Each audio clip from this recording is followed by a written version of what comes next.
नमस्कार. महाराष्ट्रातील विविध क्षेत्रातील बातम्या झटपट आपल्या मोबाईलवर पाहण्यासाठी लगेचच सबस्क्राईब करा राष्ट्रशक्ती लाईव्ह न्यूज आणि सोबत बेल आयकॉन प्रेस करायला विसरू नका. महाराष्ट्रातील दूध उत्पादक शेतकऱ्याच्या हिताच्या दृष्टीनं राज्य सरकारनं गाईच्या दुधाला प्रति लिटर 5 रुपये अनुदान देण्याचा जो निर्णय घेतलेला आहे तो निर्णय स्वागतार्ह असा निर्णय आहे. रयत क्रांती संघटनेनं गेले 2 महिने दुधाच्या प्रश्नावरती राज्यामध्ये आंदोलन उभा केलेलं होतं आणि निश्चितच राज्यातल्या दूध उत्पादक शेतकऱ्यांना यामुळं मोठा दिलासा मिळू शकतो.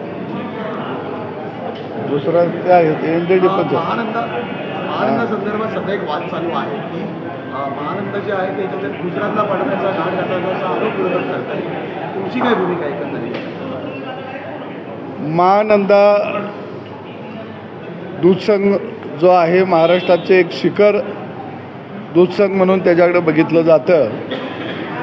निश्चितच महानंदाचं दूध 2005 साली जर बघितलं आपण तर 16 लाख लिटर दररोजचं संकलन व्हायचं आणि 12 लाख लिटर दूध पाऊच पॅकिंगमध्ये विकलं जायचं आणि एक मोठा महानंदा ब्रँड या राज्यामध्ये उदयाला आलेला होता. परंतु महानंदामध्ये जे अनेक संचालक मंडळ आले त्यांनी मोठ्या प्रमाणामध्ये भ्रष्टाचार केला आणि आज महानंदाचं दूध 25-30 हजार लिटरवरती आलेलं आहे. आणि अशा परिस्थितीमध्ये राज्य सरकारनं NDDPला महानंदा चालवायला देण्याचा जो निर्णय घेतलेला आहे तो निर्णय स्वागतार्ह निर्णय आहे, चांगला निर्णय आहे. राज्यातल्या दूध उत्पादका शेतकऱ्यांच्या दृष्टीनं अत्यंत महत्त्वाचा निर्णय आहे. आणि मी याच्या पुढे जाऊन म्हणेन की राज्य सरकारनं महानंदाचं जे आत्ताचं संचालक मंडळ आहे ते त्वरित बरखास्त करावं, त्यावर प्रशासक नेमावा. कारण हा महानंदा ब्रँड जर सक्षम झाला राज्यामध्ये, हा संघ जर चालू राहिला तर निश्चितपणानं राज्यातल्या दूध उत्पादकाच्या दृष्टीनं हे का महत्त्वाचं आहे हे जाणून घेणं महत्त्वाचं आहे.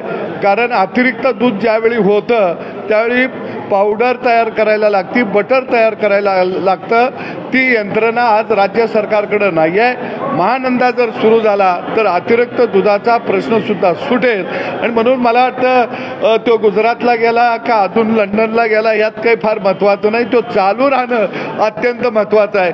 ज्यांना यातलं काही कळत नाही ते मात्र बोलत राहतात आणि पारावरच्या गप्पा माराव्या तसा गप्पा मारून चांगल्याही गोष्टीला विरोध करतात. पण शेतकरी नेता म्हणून मी सांगेन की महाराष्ट्रातल्या दूध उत्पादकाच्या दृष्टीनं महानंदा NDDPला देणं अत्यंत महत्त्वाचं आहे. काल महायुतीची प्रेस झाली त्यामध्ये रयत क्रांतीच्या कुठलाही नेता दिसला नाही. उद्या बैठक होणार आहे, उद्याच्या बैठकीचं निमंत्रण आहे का, तुम्ही जाणार आहात का? रयत क्रांती संघटनेला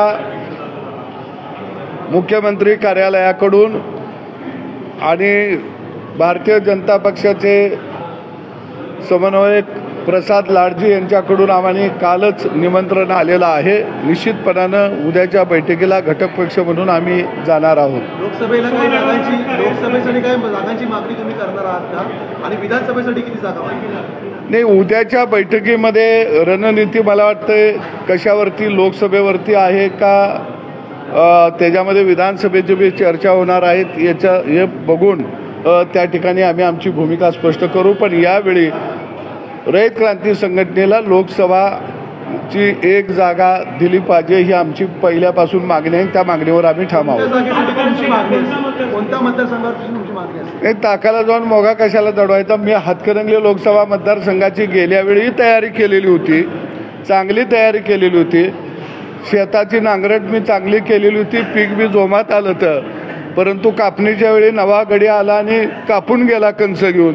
तर यावेळी आम्ही तयारी केलेलं रान पेरायला आम्हालाच मिळालं पाहिजे ही भूमिका आमची असणार आहे. शिवसेनेचे खासदार आहेत तिथे, शिवसेनेचे खासदार आहेत तिथे विद्यमान.